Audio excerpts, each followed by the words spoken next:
बिस्मिल्लाहिर्रहमानिर्रहीम। अस्सलाम वालेकुम नाज़रीन, आप यूट्यूब चैनल देख रहे हैं। मैं इमरान खान हूँ। जो लेटेस्ट इन्फॉर्मेशन है उसमें दो बड़ी अहम खबरें हैं मेरे पास और ये एक्सक्लूसिव चीज़ें मैं आपके सामने रखूँगा अभी इस वीलॉग में। लेकिन पहले field marshal general Asim Munir ने मुल्की क़यादत को इकट्ठा किया, सियासी क़यादत को बुलाया उन्होंने फील्ड मार्शल बनने के बाद, और एक इशाया दिया उन्होंने, पुरतकल्लुफ़ इशाया, जिसमें सियासतदानों को बुलाया गया, सियासी क़यादत को, और मुसल्लह अफवाज के जो उनके साथी हैं, कुलीग हैं, उनको बुलाया गया।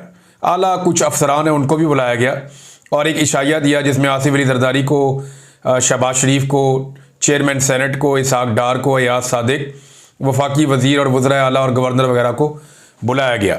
अच्छा, सियासी क़यादत को बुलाया और आर्मी चीफ ने बुलाया, तो ये एक ओहदा है ना आर्मी चीफ का, एक सरकारी ओहदा है, और ये जो ओहदा है ये फील्ड मार्शल का भी एक सरकारी ओहदा है।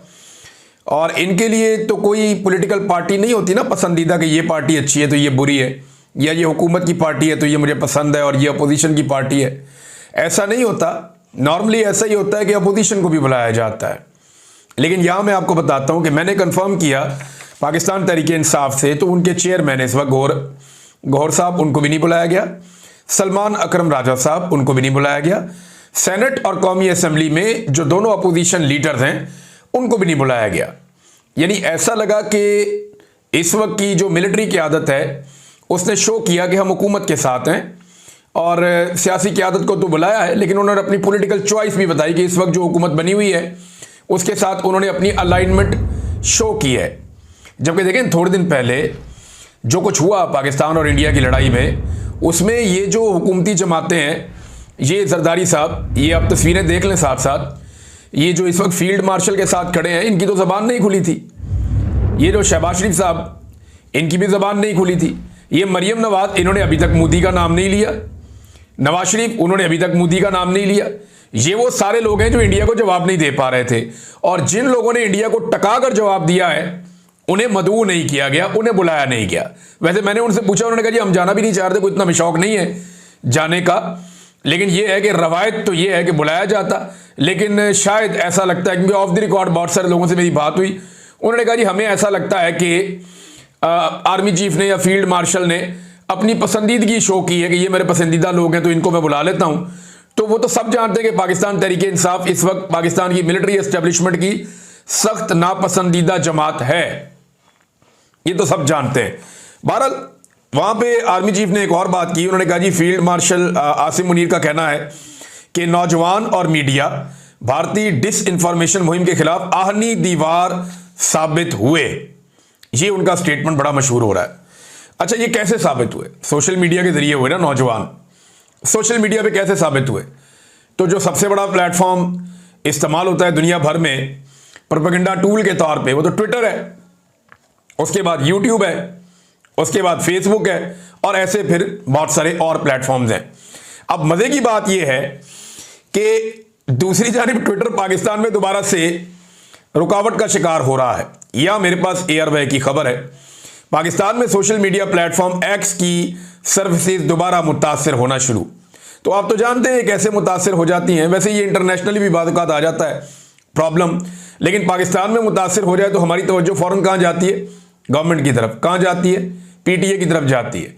पीटीए वही जिसके चेयरमैन ने भी थोड़े दिन पहले एक सेनेटर को या एक पार्टी के लीडर को यह कहा कि मुझे भी चर्स दो पीने के लिए, मुझे भी चाहिए चर्स वाला सिगरेट, जिसके ऊपर एक झगड़ा भी हो गया। इंतहाई मायूब और घटिया हरकत और बात उन्होंने की है। अपने आप को पता नहीं क्या समझते हैं कि किसी को भी आप कुछ भी कहते रहेंगे और लोग बर्दाश्त करते रहेंगे क्योंकि आप यूनिफॉर्म में रहे हैं या आपके सर के ऊपर यूनिफॉर्म वालों का हाथ है, तो आपकी ज़बान आप जितनी मर्जी लंबी कर लें आपको कोई जवाब नहीं दे सकेगा। ये नहीं हो सकता। वैसे एमएल वली खान को इस मामले में शाबाश कि उन्होंने जवाब दिया तगड़ा।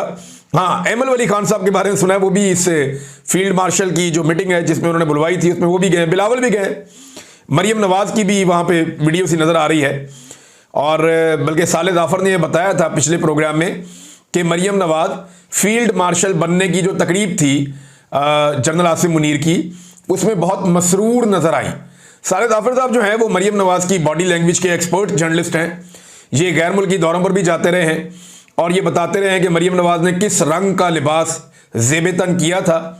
उस रंग के लिबास से फिजा में किस किस्म के असरात हो रहे थे, ये साले जाफर साहब इस किस्म की रिपोर्टिंग बहुत अच्छी करते रहे। शरीफ खानदान की रिपोर्टिंग में इनको एक तुर्रा इम्तियाज़ है। और ये जब जनरल मुशर्रफ का दौर था तो शरीफ खानदान के बेडरूम से भी चीज़ें निकाल कर जो लोग लेकर आए थे, वहाँ इन्होंने खासा नाम कमाया था। तो नादरीन, ये खबर मैंने आपको बताई कि यहाँ पे अपोजिशन को पाकिस्तान की मिलिट्री एस्टेब्लिशमेंट ने या चले फील्ड मार्शल की तकरीब में मुंह नहीं लगाया गया उन्हें। लेकिन दूसरी खबर एक और बड़ी इंटरेस्टिंग है। ये पाकिस्तान तहरीक इंसाफ के अंदर से एक्सक्लूसिव खबर मैं आपको दे रहा हूं। थोड़ी देर पहले पाकिस्तान तहरीक इंसाफ ने एक चीज की बड़ी प्रमोशन की थी। उन्होंने कहा था जी कि सारे इकट्ठे हो गए और अब तहरीक बड़ी चलेगी और बड़ी कामयाब तहरीक चलेगी। उसमें आपने देखा था कि एक मीटिंग में अलीमा खान साहबा को बड़ा ऑनर दिया गया था। हलीम आदिल शेख साहब ने बड़ी खुलकर बात की थी और सब ने कहा था कि जिस तरह ये खड़ी हुई हैं निज़ाम के सामने, डट गई हैं अपने भाई के लिए और इनका कोई पॉलिटिकल एजेंडा भी नहीं है, तो इस पे सब ने उनको अप्रिशिएट किया था, अलीमा खान साहबा को, इमरान खान साहब की बहन को। तो उस वक्त जुनेद अकबर साहब भी मौजूद थे, अली अमीन गंडापुर भी, बाकी सारे लोग भी। तो अब जनाब वहाँ पे सब ने ये कहा, जुनेद अकबर ने भी कहा कि जब इमरान खान साहब का केस अदालत में लगेगा तो हम सारे अदालत में आ जाएंगे और बड़ी तादाद में हम सारे अदालत में पहुंचेंगे। जुनेद अकबर साहब ने अपनी जिम्मेदारी ली कि मैं भी आऊंगा, अपने सारे साथियों को लाऊंगा, वज़रा को लेकर आऊंगा, खैबर पख्तूनख्वा से MNAs को सबको मैं लेकर पहुंचूंगा। इसी तरह जो है वो जो पंजाब वाले हैं उन्होंने भी रिस्पॉन्सिबिलिटी ली, जो सिंध वाले हैं उन्होंने भी रिस्पॉन्सिबिलिटी ली। हलीम आदिल शेख साहब ने कहा मैं जो है लेकर आऊंगा बंदे। तो सबने अपनी अपनी जिम्मेदारी ले ली और जब ये अदालत में इन्होंने जाना था तो 2 दिन के बाद 17 मई को एक मीटिंग होती है पाकिस्तान तहरीक इंसाफ की सियासी कमेटी की और ये जूम मीटिंग होती है। जूम के ऊपर ये डिजिटल एक मीटिंग होती है और इस मीटिंग में जो जुनेद अकबर साहब हैं ये बैठते हैं आकर और जूम में खामोश रहते हैं, बोलते नहीं हैं ज्यादा। तो इनके बारे में पता ही नहीं चला कि ये कहां से बैठे हुए और कहां से बोल रहे हैं। लेकिन उसके बाद जब इमरान खान साहब का केस लगा तो जुनेद अकबर साहब गायब थे। ना सिर्फ जुनेद अकबर साहब गायब थे बल्कि बाकी लोग भी जिनको उन्होंने लेकर आना था वो भी नहीं पहुंचे। तो फिर जरा पता करवाया कि जनाब ये गए कहां पे हैं। तो ये EY303 की फ्लाइट है, ये पाकिस्तान से दुबई गई और दुबई से ऑस्ट्रेलिया चली गई। एक सरकारी दौरा है कौमी असम्बली के अरकान का। ये सरकारी दौरा इतना इंपॉर्टेंट है कि जुनेद अकबर साहब इमरान खान साहब की रिहाई की जो तहरीक है उसे छोड़कर ऑस्ट्रेलिया के सरकारी दौरे पर, जिसमें उनको पैसा खर्च नहीं करना पड़ेगा, सरकार उनके क़याम ताम और ट्रैवलिंग का बंदोबस्त करेगी, उस दौरे में चले गए। मैं इन दौरों को बहुत अच्छी तरह जानता हूं। बहुत सारे MNAs हमारे सेनेटर्स दोस्त हैं, वो बताते हैं जनाब याशी होती, कोई चक्कर नहीं होता इन दौरों में। ये सिर्फ होता है कि बस आपने अरकान असम्बली को ऑब्लाइज करना होता है। ये PTI के दौर में भी होते थे, PMLN के दौर में भी, पीपल्स पार्टी के दौर में भी। ये अरकान असम्बली को अपोजिशन और हुकूमत के इकट्ठे करके ये मैच खेलने भी चले जाते हैं दूसरे मुल्कों में। ये मुख्तलिफ कॉन्फ्रेंस, मुख्तलिफ चीज़ें, उनमें शिरकत के लिए मुल्कों के दौरे, यूरोप के, ऑस्ट्रेलिया के, मुख्तलिफ जगहों के इनके लगते रहते हैं। तो आजकल ऑस्ट्रेलिया का मौसम अच्छा है तो जनाब EY303 से दुबई चले गए, वहाँ से ऑस्ट्रेलिया चले गए और इस तरह जो है वो इत्तेहाद एयरवेज के ज़रिए से जुनेद अकबर साहब वहाँ पहुँच गए, जिसकी वजह से वो इमरान खान साहब की रिहाई के मामलात में अदालत में पेश नहीं हो सके। तो मेरे पास इतनी खबर है, मैं कुछ और नहीं कहना चाहता। जुनेद अकबर साहब इसके ऊपर कोई मौक़िफ़ दें, उसके बाद फिर मैं आपको फर्दर चीज़ जो है इसके अंदर हुई है वो भी मैं आपको बाद में बताऊंगा। अच्छा नाज़रीन, मैंने पिछले व्लॉग में आपको कहा था कि एक बड़ा मामला उठाया गया पाकिस्तान में और ये मैं बिल्कुल नहीं उठाना चाह रहा था क्योंकि ये मुनासिब नहीं है। एक सरकारी मुलाजिम का, एक सरकारी ऑफिसर का जो तनख्वाहदार है, एक सियासी लीडर के साथ आप मवाजना कर ही नहीं सकते। हत्ता कि अगर आप फील्ड मार्शल का मवाजना करना चाहें एक नॉर्मल MNA के साथ या MPA के साथ, वो भी आप नहीं कर सकते क्योंकि वो कुछ भी हो जाए, आसमान के साथ जाकर लग जाए। सरकारी मुलाजिम अवाम से वो तनख्वाह ले रहे हैं, उनकी ड्यूटीज अलग है। ये अवाम का नुमाइंदा है, इसकी हैसियत कुछ और है, इसका मामला कुछ और है। ये गवर्नमेंट होता है, पब्लिक की नुमाइंदगी कर रहा होता है। तो इसमें जनाब लोगों ने मुकाबला शुरू कर दिया था। सुहेल वड़ाइच साहब ने, कुछ और लोगों ने लिखा कि जी आर्मी चीफ बहुत मकबूल हो गए हैं, उनकी मकबूलियत में बहुत इजाफा हो गया और इमरान खान के साथ गैर महसूस तरीके से और बाज लोग महसूस तरीके से कंपैरिजन कर रहे थे कि जनाब अब तो बहुत मकबूलियत मिल गई फील्ड मार्शल साहब को, लिहाजा इमरान खान साहब वाले मामला जो हैं वो तो अब आप फारिग ही समझें, इमरान खान साहब की मकबूलियत बढ़ चुकी है, फारिग हो चुके हैं, इस किस्म की बातें की गई। और ये बाकायदा टाउट्स ने टीवी चैनल्स पे और सोशल मीडिया पर बैठ के बार बार कहा कि जनाब इंडिया पाकिस्तान की ये लड़ाई जो हुई है, इस लड़ाई के बाद अब सिचुएशन वो नहीं है जो पहले हुआ करती थी। लोगों ने ये क्लेम किया। इस क्लेम के बाद जो है ना, मैंने बहुत सारी जगहों पे पता करवाया। 6 इजला की रिपोर्ट मैंने दी तो मेरे पे एतराज आ गया। कई लोगों ने मुझे फ़ोन किए, मैसेजेस किए कि जनाब आपकी ये मुसद्दका नहीं है, आप ये ठीक बात नहीं कर रहे। तो मैंने कहा चले आपको फिर मुसद्दका एक सर्वे करवा के दिखा देते हैं। तो फिर मैंने ट्विटर के ऊपर एक सर्वे करवाया। ये जो सर्वे है, इसका सबसे पहले मैं आपको सवाल पढ़ के सुनाता हूं और फिर मैं आपको इसका रिजल्ट बताता हूं। और ये सर्वे सिर्फ इसलिए किया कि कई लोग जो है वो गुमराहकुन बातें कर रहे थे। एक तो गलत कंपैरिजन कर रहे थे, आर्मी चीफ का किसी लीडर के साथ आप कंपैरिजन कर ही नहीं सकते। फील्ड मार्शल जो है वो सरकारी होता है, जबकि लीडर जो है वो जेल के अंदर बंद है, उसकी मकबूलियत एक अलग चीज है। बहरहाल जो मैंने सवाल पूछा था वो बताता हूं, फिर जवाब लेने का तरीका मैंने तब्दील किया था। क्योंकि देखें, जब आप वोटिंग करवाते हैं ना, तो वोटिंग में ये प्रॉब्लम होता है कि आजकल बॉट्स बैठे हुए हैं, जाली वोटिंग हो जाती है। उस जाली वोटिंग के जरिए ये किया जाता है कि एक तरह की वोटिंग को सपोर्ट कर दिया जाता है। लिहाजा हमने कमेंट के अंदर वोट्स मांगे थे। अब जब मैं ये वीडियो रिकॉर्ड कर रहा हूं तो हमें अब तक जो कमेंट्स मौसूल हुए उनकी तादाद है 10,000 कमेंट्स आए हैं। जो मैंने पूछा पहले वो बताता हूं। आजकल बहुत सारे टाउट्स जेल में कैद इमरान खान का फील्ड मार्शल पाकिस्तान से मकबूलियत में मवाजना कर रहे हैं। हालांकि सरकारी ऑफिसर और लीडर में यह मुकाबला नहीं होना चाहिए, लेकिन अपनी मर्जी के दावे करने वालों के लिए आप बताइए कि आपकी नजर में कौन मकबूल है।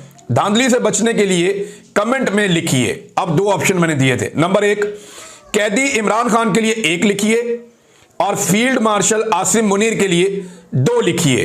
तो नादरीन, जो नताइज निकले ना वो बड़े खौफनाक हैं। हमने कोई 4,000 मैसेजेस जो पहले वाले हैं वो चेक करवाए हैं। 10,000 मैसेजेस तो हम नहीं चेक करवा सकते। मेरा अंदाजा था कि 2, 2,500, 3,000 मैसेजेस आएंगे, हम पढ़ लेंगे, लेकिन 10,000 लोगों ने इसके ऊपर मैसेजेस किए हैं। 4,000 हमने चेक किए हैं, बाकी बहुत सारे और लोगों ने चेक किए। उन्होंने राब्ता करके मुझे कंफर्म किया कि जनाब ये रिजल्ट है। अब तक जो हमारी इतला है उसके मुताबिक 90+ यानी 10,000 कमेंट में से 90 से ज्यादा कमेंट्स ये कह रहे हैं कि आसिम मुनीर पाकिस्तान में ज्यादा मकबूलियत रखते हैं, जबकि बाकी जो हैं वो लगभग 10,000 के करीब कमेंट्स वो ये कह रहे हैं कि इमरान खान आसिम मुनीर से ज्यादा मकबूल हैं पाकिस्तान में। अब मकबूलियत का ये जो फर्क है ना, ये 99% का मुकाबला 1% है। तो मैं इसलिए कहता हूं कि किसी भी सरकारी मुलाजिम की मकबूलियत का मवाजना आप किसी भी सियासी लीडर से नहीं कर सकते। आज नवाज शरीफ कितना गैर मकबूल है, आप आसिम मुनीर साहब का मुकाबला नवाज शरीफ से भी कर लेंगे तो नवाज शरीफ साहब भी जीत जाएंगे। वजह क्या है? वजह यह है कि सियासी लीडर वो कोई और चीज होता है, जो सरकारी मुलाजिम है वो कोई और चीज होता है। लिहाजा आसिम मुनीर साहब एक सरकारी मुलाजिम है, आपको ये करना नहीं चाहिए था, ना सुहेल वड़ाइच साहब को करना चाहिए था, ना बाकी सहाफियों को इस तरह का तासुर देना चाहिए था, दानिश्वरों को इससे गुरेज करना चाहिए था। लेकिन उनके बार बार ये करने पर मैंने मजबूर होकर, क्योंकि वो बार बार ये इंस्टिगेट कर रहे थे, तो हमने ये सर्वे करवाया। अब इसका नतीजा आपके सामने है। जिसने चैलेंज करना है कर लो, जिसने जाके कमेंट पढ़ने हैं पढ़ लो। आप वहां जाके देख लें कि लगभग 9,900 के करीब जो कमेंट्स हैं या इससे ज्यादा वो इमरान खान के हक में हैं, और लगभग 100 से कम कुछ जो हैं वो अब तक की इतला के मुताबिक वो आसिम मुनीर साहब के हक में, यानी 99% बमुकाबला 1%। लेकिन इसके बावजूद आप अंदाजा करें कि जूते पॉलिश करने का कितना शौक है मरियम नवाज साहिबा को, शहजादी साहिबा को, कि उन्होंने PMLN की बाकायदा जो ऑफिशियल जो एक्स हैंडल है, जो ट्विटर अकाउंट है, वहां से अपनी तस्वीर पोस्ट करवाई। ऊपर कॉर्नर में अपने अब्बू का मुंह और PMLN का लोगो भी लगवाया। और मरियम नवाज लिखती क्या है, जरा ये गौर से देखिए। मारखोर के आलमी दिन पर मरियम नवाज वजीर आला पंजाब का पैगाम। मारखोर के आलमी दिन पर अब देखें, आज हम फखर से पाकिस्तान के कौमी जानवर मारखोर का दूसरा आलमी दिन मना रहे हैं। मारखोर हमारी सिक्योरिटी एजेंसी ISI का निशान भी है। मारखोर ने हालिया पाक भारत जंग में दुश्मन के घर में घुसकर जवाब दिया है। मारखोर के निशान वाली एजेंसी ISI का शुमार दुनिया की बेहतरीन सिक्योरिटी एजेंसियों में होता है। इस दिन को आलमी सतह पर मनाने का मकसद मारखोर और जंगली हयात का तहफ़्फ़ुज़ है। मारखोर के इस आलमी दिन पर आलमी बरादरी से मुतालबा करती हूँ कि वो माहौलियाती तहफ़्फ़ुज़ के लिए अपने अज़म का अदा करें। हम सब ऐद करते हैं कि ना सिर्फ मारखोर बल्कि तमाम अनवा के तहफ़्फ़ुज़ के लिए मिलकर काम करेंगे। नंबर 1, जिस सूबे की ये वज़ीर आला है वहां का ये जानवर ही नहीं है। ये खैबर पख्तूनख्वा में चित्राल में होता है या गिलगित बल्तिस्तान में होता है। ये इन 2 इलाकों में, अफगानिस्तान के कुछ एरियाज में है, चाइना वाली साइड पे भी है, और दुनिया के कुछ मुल्कों में ये मिलता है, लेकिन ज़्यादा, ये सबसे ज़्यादा जो तादाद में मैंने ये देखा है मारखोर, ये एक्चुअली होता है चित्राल में। वहाँ तो ये सामने आपको दरिया पे पानी पीता हुआ नज़र आता है। तो मारखोर के बारे में जनाब, एक तो ये कि ये पाकिस्तान का कौमी जानवर है, ये आईएसआई का निशान नहीं है। मैं आपको फिर बता रहा हूं कि ये पाकिस्तान का कौमी जानवर है, ये आईएसआई का निशान नहीं है। अब ये आपकी वजीर आला की जूते पॉलिश करने की जो आदत है, या जूते पॉलिश करते करते करते करते वो इस लेवल पे पहुंच गई कि उन्होंने मारखोर को आईएसआई का निशान बना दिया। अब आईएसआई का निशान क्या है, जरा ये आप देख लीजिए। ये मैंने बल्कि खोल के निकाला हुआ है, ये सामने नजर भी आ रहे हैं। ये नया निशान भी है आईएसआई का और पुराना निशान भी है। आईएसआई ने आज से चंद साल पहले अपना निशान तब्दील कर लिया था। तो नाज़रीन, मैं आपको आईएसआई के पुराने लोगों के बारे में बता रहा था। ये गोल्डन कलर का है, इसमें 3 निशान होते थे, ऊपर तलवारों का चांद तारे के साथ, नीचे 2 अलग निशान थे, एक में शाहीन है और एक अलग निशान है। तो इसमें कहीं पे भी मारखोर हमें नजर नहीं आ रहा। और जो नया निशान है उसके अंदर एक गोल्डन ईगल है और साथ में कुरान पाक की आयत का एक छोटा सा हिस्सा भी लिखा हुआ है, जिसका मतलब है कि होशियारी के साथ, या अपनी तैयारी रखो, कि ईमान वालों होशियार रहो और अपनी तैयारी रखो। ये एक कुरान पाक की आयत है जिसके अंदर ये सूरह निसा की आयत नंबर 71 है और उसका एक आयत का छोटा सा हिस्सा भी इसमें लिखा हुआ होता है। ये है जी आईएसआई का लोगो। अब जनाब इन्होंने उसको करार दे दिया मारखोर का निशान। मरियम नवाज साहिबा ने, हालांकि चंद साल पहले ये निशान तब्दील हो गया और इससे पहले भी ये निशान नहीं था। तो मारखोर पाकिस्तान का कौमी जानवर है, लेकिन ये खैबर पख्तूनख्वा में होता है, पंजाब में नहीं होता। और दूसरा सिर्फ इसलिए कि चापलूसी की जा सके इस वक्त पाकिस्तान की इंटेलिजेंस एजेंसी की, क्योंकि ये इलेक्शन भी ऐसे ही जीते हैं। इन्होंने सहाफ़ियों को और सियासतदानों को अगवा भी ऐसे ही करवाया है, इन्होंने लोगों को फेंटा भी ऐसे ही लगवाया है, इन्होंने जाली फार्म 47 भी ऐसे ही हासिल किए हैं, ये इक़्तिदार के अंदर भी ऐसे ही बैठे हैं, ये बड़ी बड़ी सीटें इन्होंने ऐसे ही छीनी हैं, अपने मुखालिफ इमरान खान को जेल में भी इन्होंने ऐसे ही रखा है। तो ये सारा कुछ करके इन्होंने सिस्टम को कंट्रोल किया, तो फिर जूते तो पॉलिश करने पड़ेंगे इनको। अच्छा, इसमें जो है वो सलमान अकरम राजा साहब ने भी एक चीज़ की तरफ निशानदेही की है जो बड़ी अहम है। सलमान अकरम राजा साहब ये कहते हैं कि मुकदमा सिर्फ आज़ाद अदलिया सुन सकती है और कोई कर्नल साहब नहीं सुन सकते। 1967 में अस्करी हुकूमत ने आर्मी एक्ट में तब्दीली कर दी और कहा कि अगर सिविलियन किसी इमारत की तरफ बढ़ता है तो इसका ट्रायल मिलिट्री कोर्ट कर सकती है, सिर्फ इल्ज़ाम लगाना है और कर्नल साहब ने सज़ा सुना देनी है। यह तरमीम 1987 में मुकम्मल तौर पर गैर आइनी हो गई थी, ये सलमान अकरम राजा साहब ने कहा। लेकिन नाज़रीन, आप पाकिस्तान की सूरत हाल देख लीजिए इस वक्त। ये सूरत हाल पाकिस्तान की ये है कि पाकिस्तान में मिलिट्री कोर्ट्स को जायज़ करार दिया गया है। पूरी दुनिया में पाकिस्तान का मजाक नहीं उड़ेगा तो और क्या होगा, इससे तो मजाक ही उड़ेगा। एक और ख़बर है नाज़रीन, और मरियम नवाज़ की शक्ल आपने देखा कुछ पेपर्स के ऊपर लगी हुई थी और ये क्लेम किया गया कि ये जाली खबर है। इसके ऊपर जो है वो पहले तो खबर आती है ना कि जनाब ये जो सरकारी पेपर है जिसके ऊपर लोगों के टेस्ट होते हैं, अस्पतालों में जाओ ना तो टेस्ट होते हैं, ब्लड टेस्ट जैसे होता है, आपका यूरिन टेस्ट हो जाता है, आपका कोई और टेस्ट हो जाता है, आपका शुगर टेस्ट हो जाता है, कोई और टेस्ट आपका हो जाता है, आपका सीटी स्कैन हो जाता है। तो वो जो आपके टेस्ट होते थे ना, वो उन पे नीचे मरियम नवाज की मुबहम सी शक्ल लगाई हुई थी। तो इसके ऊपर बड़ी तनकीद हुई पाकिस्तान में। बाद में ये मुकर गए, इन्होंने कहा जी हमने तो ये किया ही नहीं। लेकिन फिर इनके अपने पसंदीदा मीडिया ने जाके इंक्वायरी की और बताया कि नहीं जी नहीं, आप झूठ बोल रहे हैं हुकूमत वाले, ये खबर बिल्कुल दुरुस्त थी और जो खबर देगी वो ठीक थी।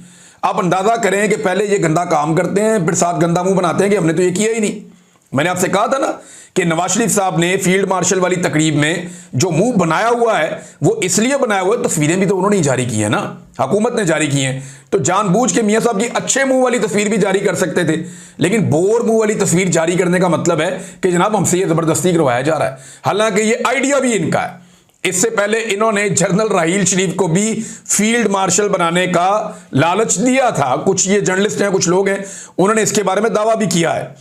अब नाज़रीन, एक और पाकिस्तान ने नया रिकॉर्ड लगा दिया और वो रिकॉर्ड लगाया बरतानिया में। हमारे आर्मी चीफ कह रहे थे ब्रेन ड्रेन नहीं है, ये ब्रेन गेन है, यानी ये इसमें तो हम बहुत पैसा कमा रहे हैं, हमारे लोग बाहर जा रहे हैं।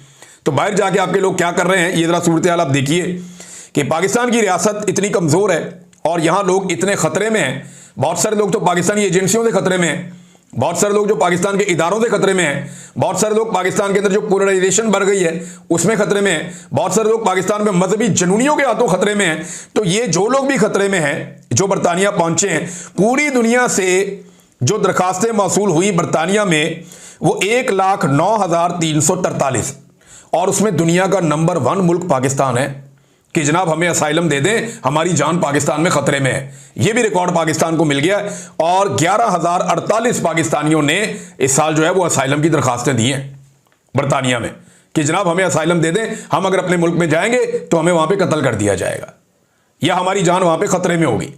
ये हो रहा है, ये रिकॉर्ड पाकिस्तान ने लगा दिया और पाकिस्तान ने अफगानिस्तान को भी पीछे छोड़ दिया है इस रिकॉर्ड में। नाज़रीन, शाह महमूद कुरैशी साहब को जिस तरीके से वापस पहुंचाया गया अस्पताल से जेल ट्रायल के लिए, उसकी एक वीडियो आई, वो इंतहाई अफसोसनाक है। लोगों ने बड़ा अफसोस का इजहार किया। जो बंदा वीडियो बना रहा था वो भी ये कह रहा था कि आराम नाल भी नहीं जा सकते यार, बीमार आदमी है। जैसे वो एकदम खींचते हुए लेकर जा रहे हैं पुलिस वाले, सिक्योरिटी वाले, और वहां अदालत में लेकर गए तो शाह महमूद कुरैशी को अस्पताल से खराब हालत के बावजूद अदालत पेश किया गया। तो अदालत ने जुडिशल विंग के एहलकारों से पूछा कि इनको इस हालत में क्यों लाया गया, शाह साहब को तो तलब ही नहीं किया गया। तो जुडिशल विंग ने जिम्मेदारी सिक्योरिटी एहलकारों पर डाल दी और सिक्योरिटी के एहलकार भी बाद में हीले बहाने करते रहे। आप अंदाजा करें कि यह निज़ाम कितना जालिम है कि यह शख्स 2 दफ़ा पाकिस्तान का वज़ीर ख़ारजा रहा, पाकिस्तान का एक इंपॉर्टेंट सियासतदान है, एक बड़ी पॉलिटिकल पार्टी का वाइस चेयरमैन है। सजा सिर्फ इसलिए दे रहे हैं कि झूठी गवाही नहीं दे रहा इमरान खान के खिलाफ और उसको घसीटते फिर रहे हैं। ये इस निज़ाम की हालत है। और जो लोग ये कहते हैं ना कि ये मौजूदा एस्टेब्लिशमेंट को होश आ गया या ये कुछ मामला को दुरुस्त करने जा रही है, तो इस वक्त जब मैं आपसे बात कर रहा हूं अभी तक तो कोई उम्मीद ना रखे। अभी तक तो ना इनके तेवर बदले ना इनके अतवार बदले, ये सारा कुछ वैसे ही चल रहा है जैसे पहले चल रहा था। अब तक इतनी, अपना ख्याल रखिएगा, अपने चैनल का भी। अल्लाह हाफ़िज़।